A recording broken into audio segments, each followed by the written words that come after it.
2-3 মাসের কালেকশন। এই 2-3 মাসে যদি একটু মনোযোগ দিয়ে যায়, রাজশাহীতে যে কোনো সময় খেলা না যায়। মনে করি যে ডিস্ট্রিক্টে এর থেকে সুন্দর স্টেডিয়াম কোথায় পাবেন, তা আমি কেন খেলা দিচ্ছে না, এটা সবচেয়ে বড় ইম্পর্টেন্ট। পদ্মা তীরে সবুজে ঘেরা পরিচ্ছন্ন নগরী রাজশাহী। আম, রেশম ও শিক্ষার পাশাপাশি এই নগরীর সুনাম রয়েছে ক্রীড়া ক্ষেত্রেও। কারণ এই রাজশাহী থেকেই দেশের হয়ে প্রতিনিধিত্ব করেছেন খালেদ মাসুদ পাইলট, মুশফিক বাবু, ফরহাদ রেজা বা হালের নাজমুল শান্ত, সাব্বির রহমানরা।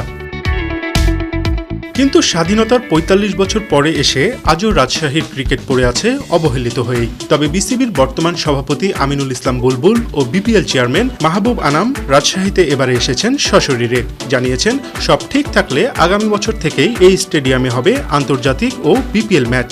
ইন্টারন্যাশনাল ম্যাচ খেলার জন্য 4টা ড্রেসিং রুম লাগে। যদি আপনি বিপিএল টি20 ফরম্যাটে খেলা দেখেন, তাহলে মিনিমাম 2টা, যারা খেলছে মানে এবং যারা ওয়েটিংয়ে থাকবে তাদের জন্য লাগে 2টা। তো সব কিছু মিলে 4টা ড্রেসিং রুম লাগে। মিডিয়া প্রেসের জায়গা লাগে, বিকজ হচ্ছে আপনি যদি এতজন 100-150 মানুষ যখন মিডিয়া বসবে, সারাদিন খেলা দেখবে, রিপোর্ট করার জন্য সুন্দর একটা এনভায়রনমেন্ট লাগবে। মনে করি যে ডিস্ট্রিক্টে এর থেকে সুন্দর স্টেডিয়াম কোথায় পাবেন, তা আমি কেন খেলা দিচ্ছে না, এটা সবচেয়ে বড় ইম্পর্টেন্ট। যদি এই যেটা আপনারা বললেন যে সামনে বিপিএল আছে, যদি এখানে একটা ভেন্যু দেয় তা মনে করি ভালো। এটা কিন্তু টিমের জন্য ভালো এবং প্রত্যেকটা ডিস্ট্রিক্টের জন্য ভালো। কেবল মুখের কথায় রাজশাহীর জন্য চিরে ভেজানোর চেষ্টা করেননি বাংলাদেশের সাবেক অধিনায়ক বুলবুল। এরই মধ্যে রাজশাহী ঘুরে গেছে বিসিবির একটি টেকনিক্যাল টিম।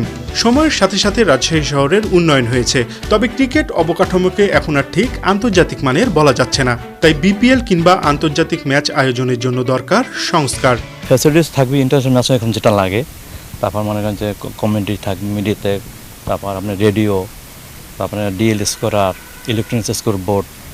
ইন্টারন্যাশনাল ম্যাচে সব এখন মিউনিটি রেখে লাগে, চারিদিকে ওয়াকওয়ে, তারপর আপনার মনে করেন যে গ্যালারিতে টয়লেট ফ্যাসিলিটিস দিতে হবে লেডিস এবং জেন্টস উভয়ের।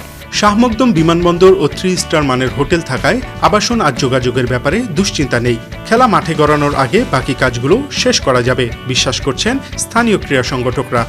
আন্তর্জাতিক মানে যে কোনো খেলার জন্য এটা সুন্দর ভেন্যু হতে পারে। এখানকার মাঠ বাংলাদেশের মধ্যে একটা ভালো মাঠ, মানে এই পিচ বা এখানে যে পিচ তৈরি হয় বা মাঠের যে কন্ডিশন, এটা খুবই সুন্দর। বাংলাদেশ আইসিসির সহযোগী সদস্যপদ পাওয়ার আগে 1975-76 ক্রিকেট মৌসুমে এমসিসির একটি দল এসেছিল রাজশাহীতে। সেটাই ছিল কোনো বিদেশি দলের বাংলাদেশ সফর। আর বাংলাদেশ ক্রিকেট দলও সেই এমসিসি টিমের বিপক্ষে খেলেছিল নিজেদের প্রথম ম্যাচ। সেই রাজশাহী থেকে দেশের ক্রিকেটে কি শুরু হতে চলেছে নতুন দিনের শুরু? রাশিদুল হক রুশো, 71, রাজশাহী।